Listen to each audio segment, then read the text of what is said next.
Senhor. O Senhor a escolheu, nós sabemos disso. E escolha tua não está linkada a desejos humanos, a ideias da terra. O Senhor escolheu e acabou. E ela tem no Senhor a aprovação. E nós aqui estamos validando, como filhos, ovelhas, seu pastoreio, aquilo que o Senhor tem derramado sobre ela. Usa mais uma vez a tua filha, em o nome de Jesus. Amém. A paz, amada igreja.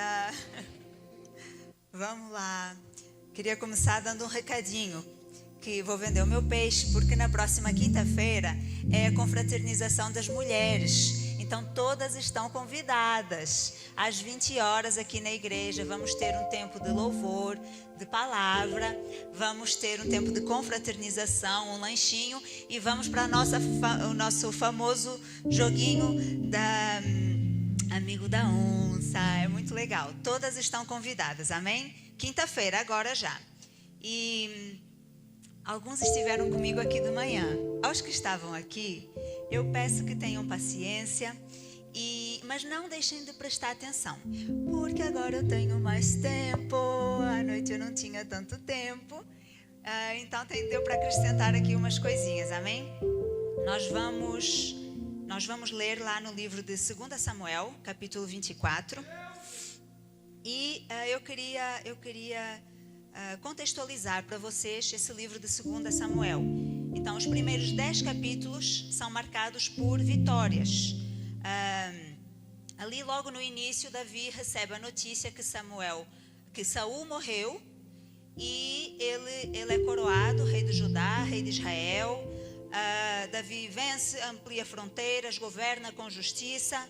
Ele recupera a Arca da Aliança, que é o símbolo da presença de Deus. Não estava em Israel, agora a arca volta ao arraial. Ele vem dançando, Mical olha para ele lá da janela.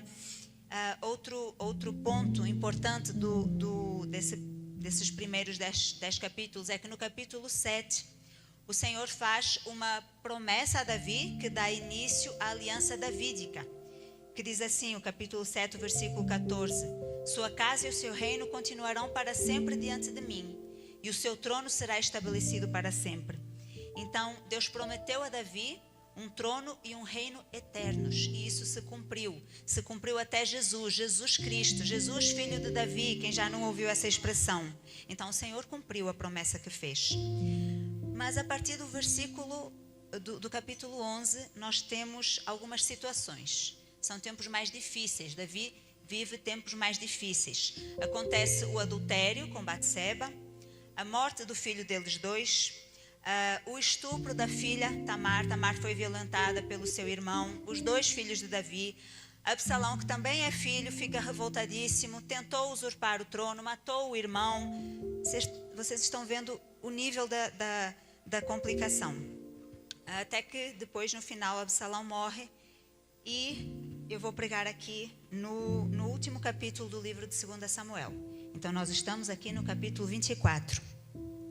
Antes de ler, eu queria que vocês tivessem algo em mente, que Davi é um homem segundo o coração de Deus. Isso está na Bíblia, está lá em 1 Samuel 13:14. O Senhor buscou para si um homem que lhe agrade, e nós vemos isso plasmado também em Atos dos Apóstolos, no Novo Testamento, capítulo 13, versículo 22. Davi, filho de Jessé, é um homem segundo o meu coração, e fará tudo o que for da minha vontade. Então estamos contextualizados, todo mundo está entendendo onde é que nós estamos. Então agora, capítulo 24, o versículo 1 diz assim: mais uma vez a ira do Senhor se acendeu contra os israelitas, e ele incitou Davi contra eles, dizendo: vá e levante o censo de Israel e de Judá. O rei disse a Joabe, comandante do seu exército: percorra todas as tribos de Israel, desde Dan até Berseba, e levante o censo do povo, para que eu saiba o seu número. O que aconteceu aqui foi que Davi pediu a Joabe, o comandante do exército, para levantar um censo, fazer um recenseamento, saber quantos homens de guerra havia entre os israelitas, havia em Israel, aptos para a guerra. E não está assim explícito no texto, se a gente for ler aqui todos os versículos, Mas os estudiosos dizem que isso tem a ver com o orgulho do coração de Davi. Davi queria saber quantos homens de guerra ele tinha. Vamos para a primeira questão. Fazer o censo não era pecado. Só que o Senhor, lá em Êxodo, tinha dado instruções de como fazer o censo, como o povo de Israel deveria ser contado. E não é de qualquer forma. As coisas do Senhor que dizem respeito ao povo dele nunca são de qualquer forma. Então, dizia assim, que quando fizessem o recenseamento, cada pessoa com mais de 20 anos daria metade de um ciclo, um resgate pela sua vida, para fazer expiação da própria alma, para que não houvesse praga entre o povo. Guardem isso, para que não houvesse praga entre o povo. Praga entre o povo. E esse dinheiro, então, esse meio ciclo por pessoa, ele era pago por pobres, por ricos. Então, o rico não dava mais, o pobre não dava menos, o valor era fixo e esse valor era destinado depois à tenda da congregação. Isso era uma questão de dependência do povo de Israel para com o Senhor Deus. Então, fazer o censo era certo, se for nas condições do Senhor, se for nas instruções dadas lá em Êxodo. Fora disso é errado. Outra coisa, o Senhor pedia o censo, o Senhor ordenava o censo, não cabia a Davi decidir, vou fazer um censo aqui, vou contar aqui o meu povo. Então, são dois problemas aqui. Quando o Senhor pedia o censo, o que o Senhor estava dizendo é assim: Israel não depende de números, Israel depende de mim. Eu sou o Senhor e Deus, quem dá a vitória sou eu. São muitos, são poucos, não interessa. Quando eu determino a vitória para Israel, a vitória é de Israel, ponto. Davi então fez o censo, sem pedir o pagamento, sem instrução, sem pedir ao Senhor, sem ordem do Senhor. Então ele estava fazendo o negócio do jeito dele. Davi pegou, vou fazer aqui, isso aqui. Foi e fez. Não foi um erro administrativo, foi um erro do coração. Porque o que está sendo exposto aqui é um pecado de Davi relacionado ao orgulho que estava no seu coração. Era isso que o Senhor estava expondo. Havia um orgulho que precisava ser expelido, precisava ser vomitado, precisava vir à tona para que isso também pudesse ser curado e perdoado. Quando alguém que tem um cargo, uma posição, um lugar de destaque, não é por ocupar um lugar assim que essa pessoa pode fazer o que quer e tomar atitudes baseadas no seu orgulho, baseadas naquilo que vem na mente deles.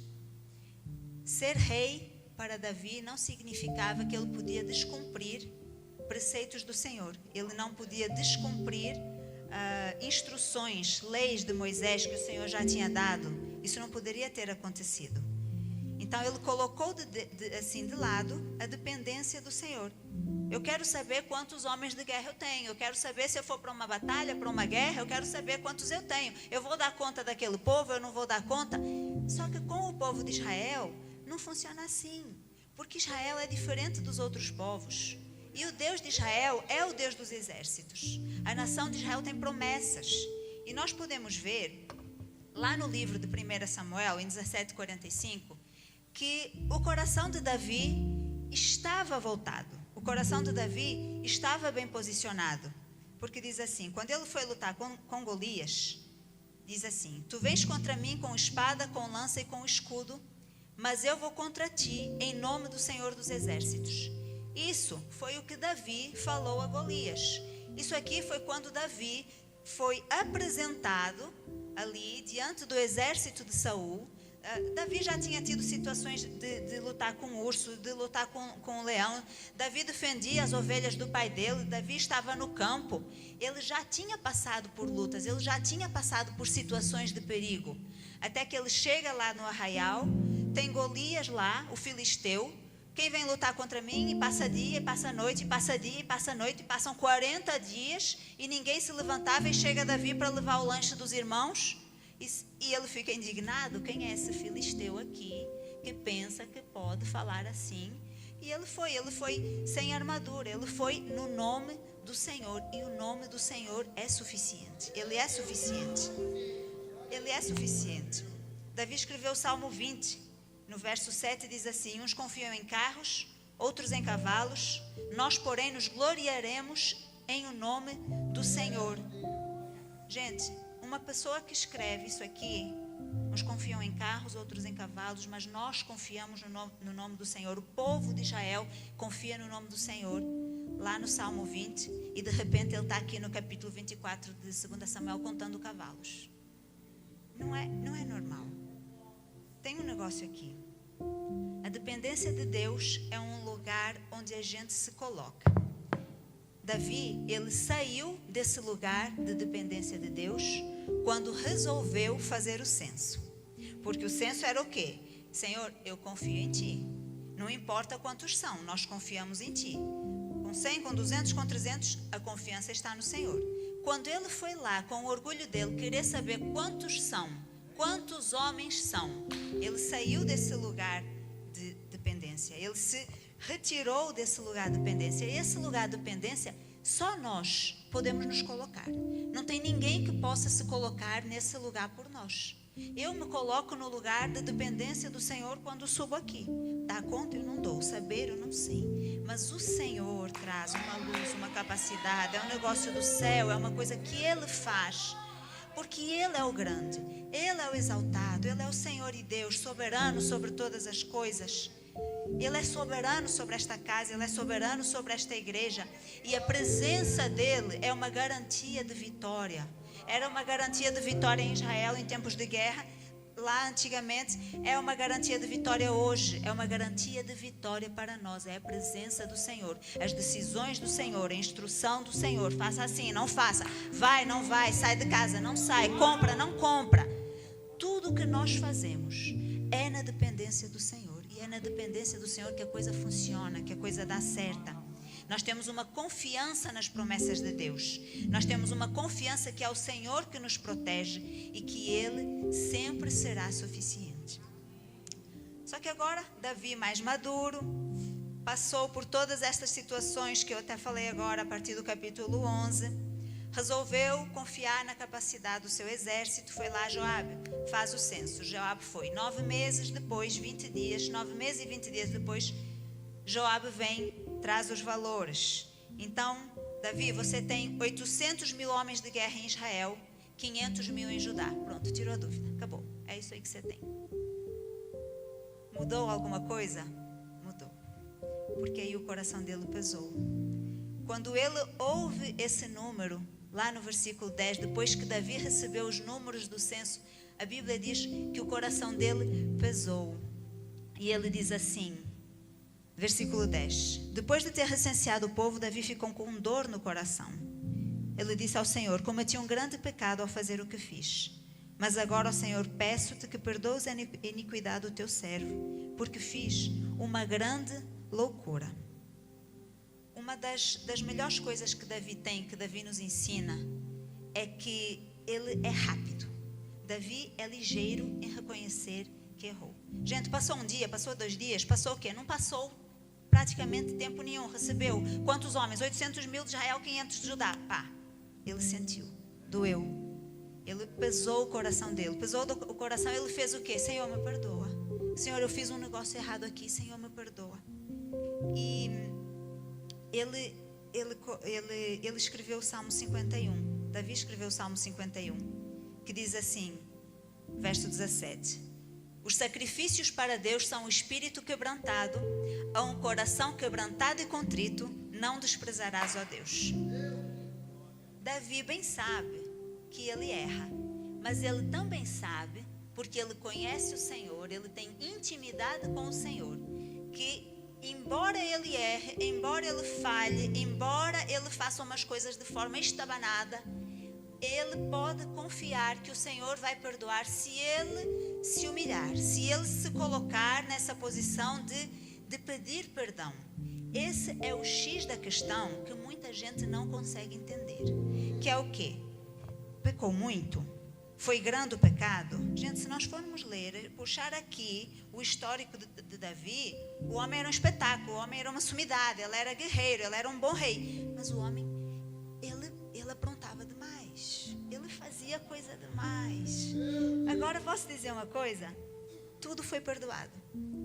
Porque a quem muito peca, a graça também é superabundante. E é isso que a gente tem que encaixar na nossa cabeça. Foi muito pecado? Arrependeu? Então vai ser muito perdão, vai ser muita graça. Foi pouco pecado? Tá bom, vai ter perdão também. Eu não sei vocês, mas isso me escandaliza um pouco. Isso já me escandalizou. Eu já fiquei escandalizada com isso. Eu já conversei com o Senhor, mas é isso mesmo. É isso mesmo, Pai. Fez tudo, aprontou, não sei o quê, e recebeu. Clara, recebeu. Por quê? Porque confessou, porque doeu no coração dele, porque se humilhou, porque chegou para o Senhor e disse: Senhor, me perdoa, eu errei, eu falhei. Então recebeu, Senhor, perdão. E quem peca pouco, recebe o perdão também, se tiver na condição, se colocar nessa posição de quê? De arrependimento. Pastor, mas isso pecou só um pouquinho, mas não pedir perdão. Aí já era. Não adianta pecar só um pouquinho e não ter a capacidade de se humilhar perante o Senhor. Vai dar tudo no mesmo. Então, pecou muito? Pecou. Me arrependi? Senhor, perdão. Pequei pouco? Senhor, me arrependi. É perdoado também. Isso é uma licença para pecar? De jeito nenhum. De jeito nenhum. Só quem peca sabe a dor, o pesar e as consequências do que é um pecado. Só quem peca sabe que um abismo chama outro abismo. Só quem peca sabe das consequências, não só para a sua vida, mas para quem está ao redor, para a família, para os amigos, para a sociedade. Então, eu queria frisar muito isso. Davi não era perfeito, mas ele era rápido. Ele era rápido em ouvir, ele era rápido em sentir, ele era rápido em quebrantar e ele era rápido em voltar para o caminho que o Senhor tinha para ele. Porque, gente, o Senhor não procura perfeição, mas Ele procura prontidão. Deus procura aqueles que estão aptos. Eu tenho um negócio para você fazer. Você quer fazer? Faço. Não faço. Então o Senhor pega e coloca outro. Essa é a realidade. O que o Senhor procura não é que nós estejamos totalmente preparados, porque ninguém está. Mas Ele procura quem está pronto, quem quer fazer acontecer. Deus não procura impecáveis, mas Deus procura aqueles que têm corações ensináveis, que estão dispostos a aprender, que estão dispostos a reconhecer o erro, que estão dispostos a voltar atrás. Demorar para admitir é um tiro no pé. Demorar para confessar, demorar para quebrantar. Por quê? Porque o coração vai endurecendo. O coração vai achando assim: isso aqui é normal. Isso aqui é normal. Ninguém chamou a minha atenção. Eu vou seguir aqui nesse caminho. Só que um pecado repetido, ele vira uma iniquidade. Iniquidade é uma coisa terrível. Davi nos ensina que o que separa reinos de ruínas é a velocidade do arrependimento. O que separa reinos de ruínas é a velocidade do arrependimento. Nós vamos ver aqui para frente, neste mesmo capítulo, que Davi, ele se arrependeu rápido. Mas o rápido dele custou muitas vidas. Às vezes, se não fosse tão rápido, o número de mortes seria bem maior. Quando o coração dele pesou, ele reagiu. Ele pediu perdão. E ele sabe uma coisa, porque é bíblico: Deus resiste ao soberbo, mas dá graça ao humilde. A gente tem que ter a humildade de chegar: Senhor, errei mesmo, falhei mesmo, isso aqui não ficou bom, mas eu estou aqui e eu te peço perdão. Amém? Assim como Davi, Deus levanta nesta noite pessoas que serão marcadas pelos erros que confessaram. Amém? Pelos erros que confessaram, em nome de Jesus. Deus não resiste ao coração contrito. Quem se humilha, quem se entrega, quem confessa, Deus dá um recomeço, Deus dá outra chance. Deus é Deus de segunda chance, de terceiras chances. E vamos voltar para o texto. Na manhã seguinte, Deus manda o castigo. Por quê? Porque todo erro, toda falha tem consequência. Porque o Senhor é justiça. Deus é justo. E aí nós vamos aqui para o versículo 13. O profeta Gad foi falar com Davi e lhe comunicou dizendo: escolha, você quer 7 anos de fome na sua terra, 3 meses fugindo dos seus inimigos que vão persegui-lo, ou 3 dias de peste na sua terra? Decida agora e diga que resposta devo dar ao que me enviou, que resposta dar ao Senhor. Então vamos recapitular. Primeira opção, 7 anos de fome. Segunda opção, 3 meses fugindo dos seus inimigos. 3 meses fugindo dos seus inimigos. Terceira opção, 3 dias de peste na terra. 7 anos de fome, 3 meses fugindo, 3 dias de peste. Reparem que o tempo vai diminuindo. 7 anos, 3 meses, 3 dias. Fome, fuga, peste. E aí Davi respondeu. Vamos prestar bastante atenção nisto, que isso aqui tem aqui uma virada. Então Davi disse a Gad: estou em grande angústia, porém caiamos nas mãos do Senhor, porque muitas são as suas misericórdias, mas nas mãos dos homens não caia eu. Aqui cai a opção do meio. A segunda opção vai embora aqui, porque ele não queria cair nas mãos dos homens, ele não queria cair nas mãos dos inimigos. Então Davi não queria ficar 3 meses fugindo dos inimigos, porque ele, pelo histórico dele, sabe muito bem o que é fugir. Ele sabe muito bem o que ele teve que se esconder de Saul, o que ele teve que correr de Saul. Quantos eram os inimigos? Davi fala disso nos salmos dele. Eram muitos inimigos que esse homem arrumava. Glória a Deus por isso. Mas ele sabia que o juízo dos homens é terrível. E ele sabe que o Senhor é misericordioso. Quem conhece a Deus pode escolher sabiamente. Ele sabe que o Senhor é misericordioso. Então ele diz assim: nas mãos dos homens eu não vou cair. Ele estava mais temerário em cair no juízo dos homens do que cair no juízo de Deus. Por quê? Porque Deus é misericordioso. Tem uma questão, é que os homens geralmente eles julgam com paixão e com menos entendimento. Entendam onde eu quero chegar. Pôncio Pilatos não concluiu que Jesus era inocente? Concluiu. Para Pilatos, Jesus era inocente. Mas o povo escolheu quem? O povo escolheu Barrabás. Jesus foi condenado. Foi o povo que escolheu Barrabás. João Batista foi preso e foi condenado, foi decapitado. Justiça dos homens. Por quê? Porque no juízo de Deus basta o testemunho da nossa própria consciência. O que é que eu quero dizer com isto? No juízo de Deus, a minha consciência de que pequei, de que errei e que preciso de arrependimento é suficiente. Você pecou, você se arrependeu, então está justificado. Para os homens não. Os homens querem fazer justiça. E no tribunal dos homens, a consciência não serve como testemunha. No tribunal dos homens, a nossa consciência não serve como testemunha. Foi por isso que Davi não queria cair na mão dos homens. Davi queria cair na mão de Deus.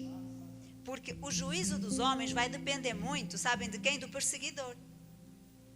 Abel, quem perseguia Abel? Quem perseguiu Abel? Quem matou Abel? Caim. E quem perseguiu Davi? Saul. E quem perseguiu José? Os irmãos, a mulher do Potifar. João Batista tinha quem? João Batista tinha Herodes. Dependendo do perseguidor, a justiça fica muito feia. A justiça dos homens. Mas Davi sabe que o juízo de Deus é com uma justiça reta. Porque Deus é um Deus reto. Então, cortamos a segunda opção. Entendemos porque é que Davi não quis ficar 3 meses nas mãos dos seus perseguidores, nas mãos dos povos ao redor. E agora vem a primeira opção, né? Que eram os 7 anos de fome. E a terceira opção, os 3 dias de peste. Ponto bom. Deus corrige, mas não destrói. A mão de Deus, ela disciplina, mas não abandona. E a mão de Deus, ela pesa, mas ela cuida. Eu vou repetir isso aqui para vocês guardarem nas tábuas do coração de vocês. A mão de Deus corrige, mas não destrói. A mão de Deus disciplina. Ele é disciplina, mas não abandona. Ele não te abandona. A mão de Deus pesa, porque o pecado tem consequência. Mas Deus cuida, Deus ensina, Deus te coloca num processo. E o homem caído, Deus levanta. Amém.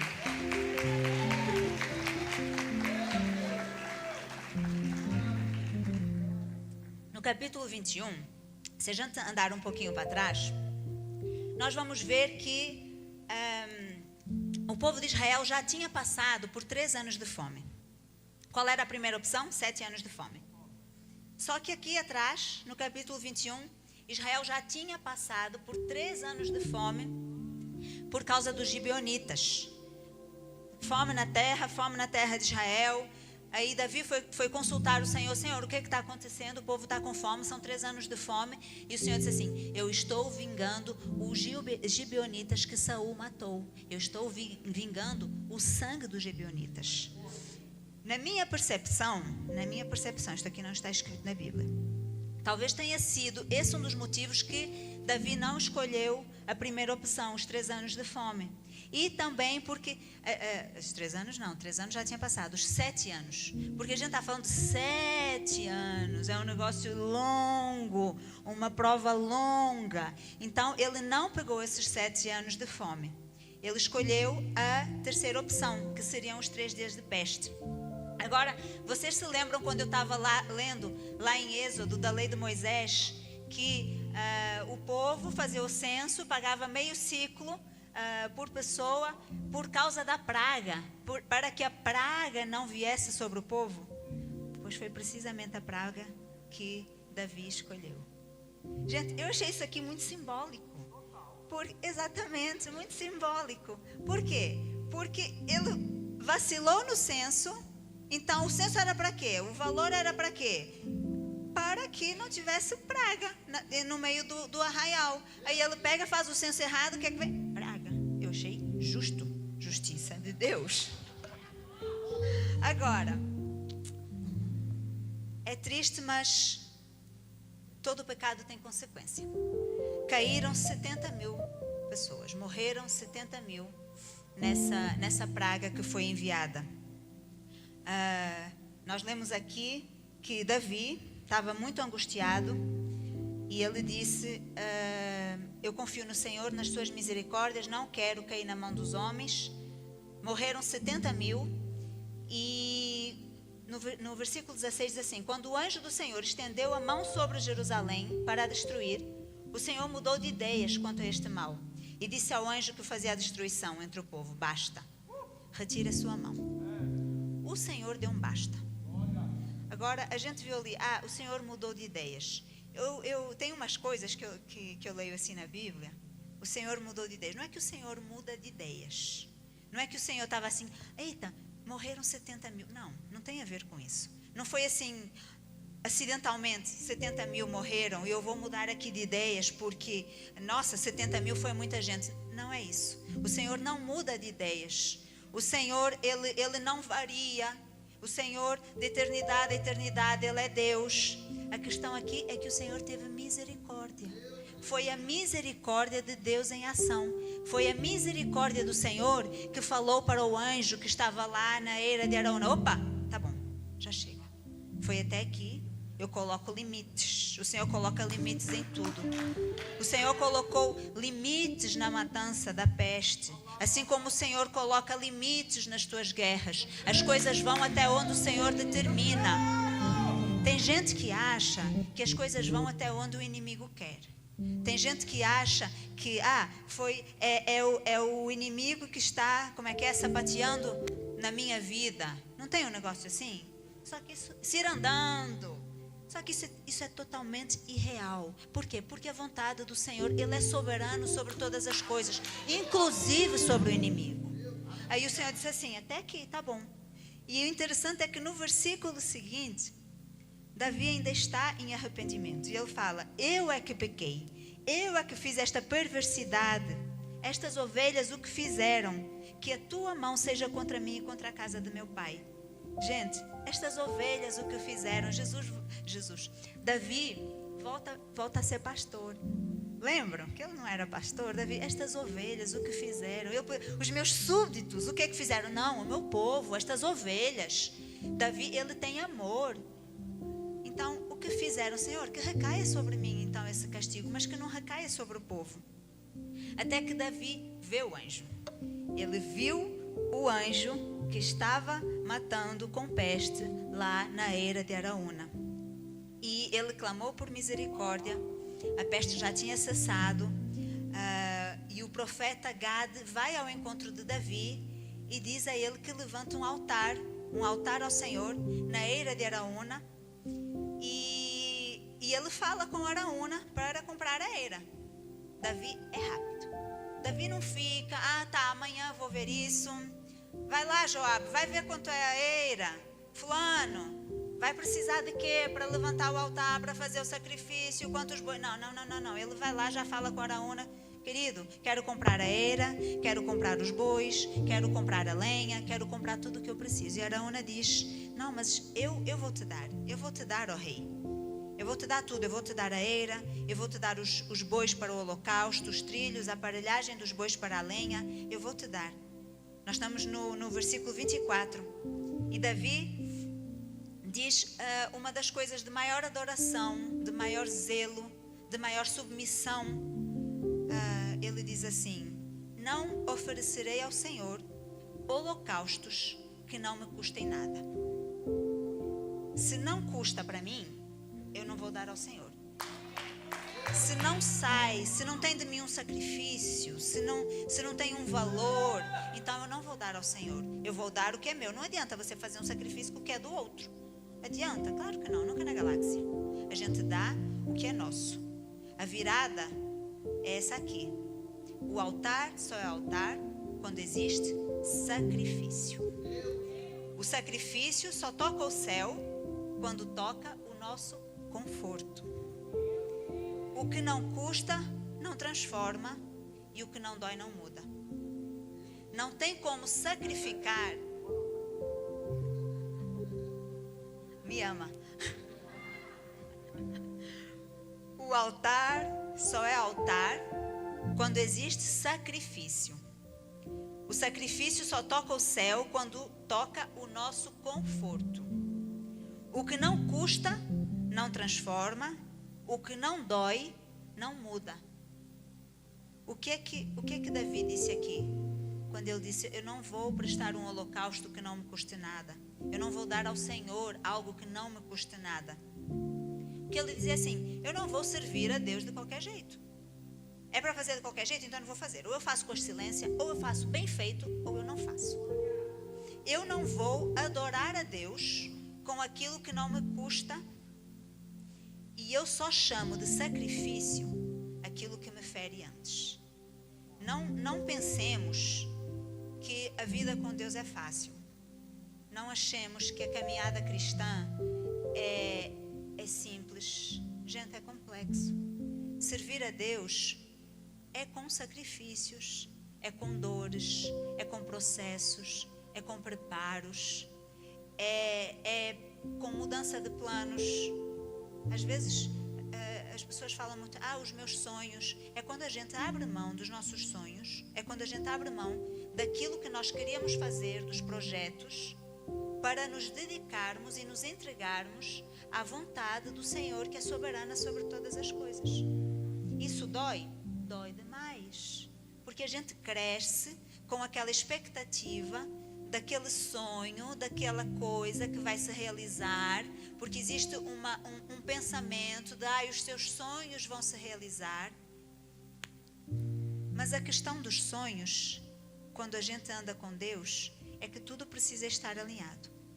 E que quando a gente alinha com o Senhor, gente, é uma graça, é um favor, é uma alegria, é um constrangimento que o Senhor nos traz, que é uma coisa sem explicação, é uma coisa que tem que ser vivida, é uma coisa de Deus mesmo. O o reino, ele não é movido por conveniência. Isto aqui tudo que eu disse, dos sonhos, não é conveniência, não é o que me convém, não é o que eu quero.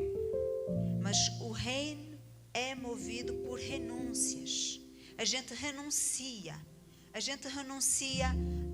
às nossas vontades, a gente renuncia aos nossos direitos, renunciamos ao nosso país, renunciamos àquilo que, ao nosso tempo, ao nosso ego, ao nosso orgulho. A gente vai renunciando e vai tirando, e quando a gente tira tudo isso que a gente acha que é tão certo, acha que é tão bom, vem o Senhor e nos enche com graça, nos enche com misericórdia, nos enche com unção, nos enche com poder.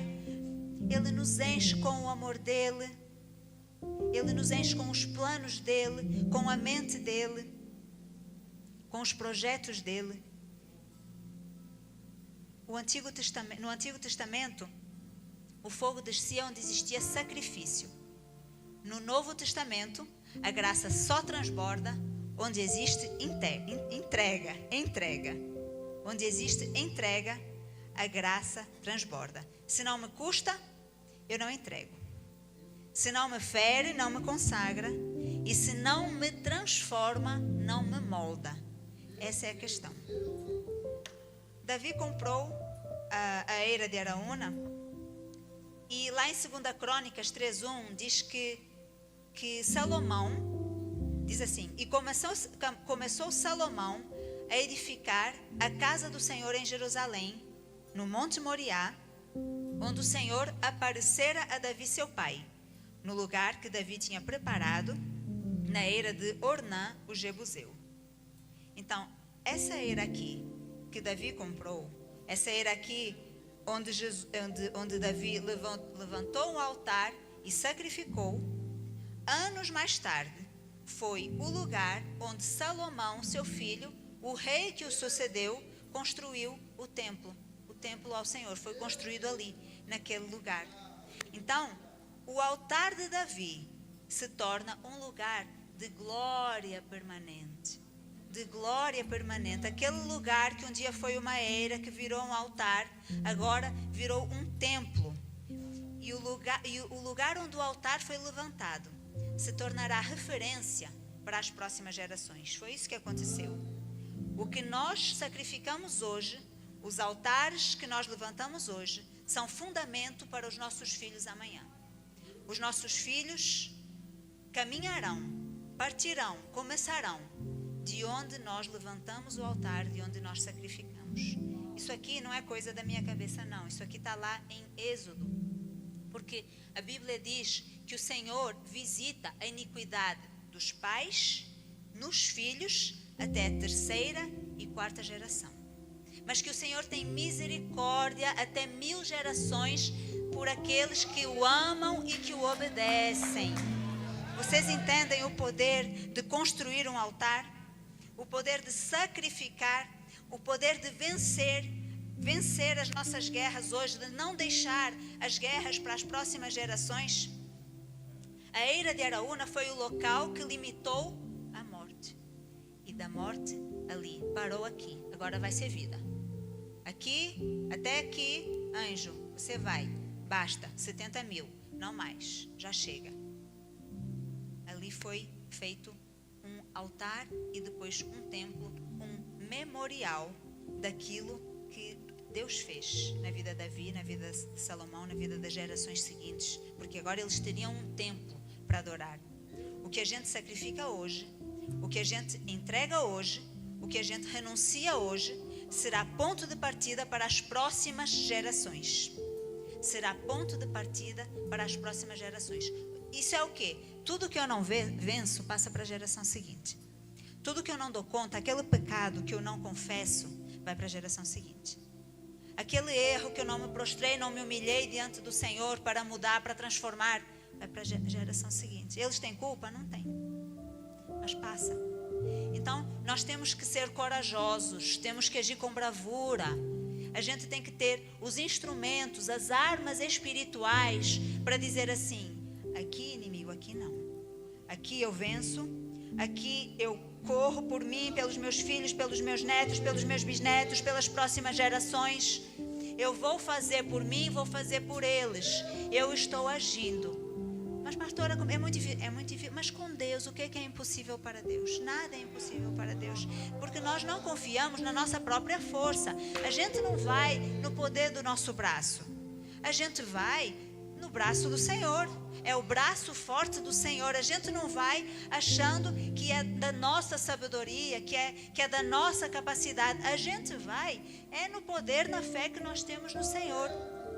E é isso que eu queria deixar para vocês hoje. Que altares são levantados quando fazemos sacrifícios. E que esses altares serão o ponto de partida para as próximas gerações. Amém?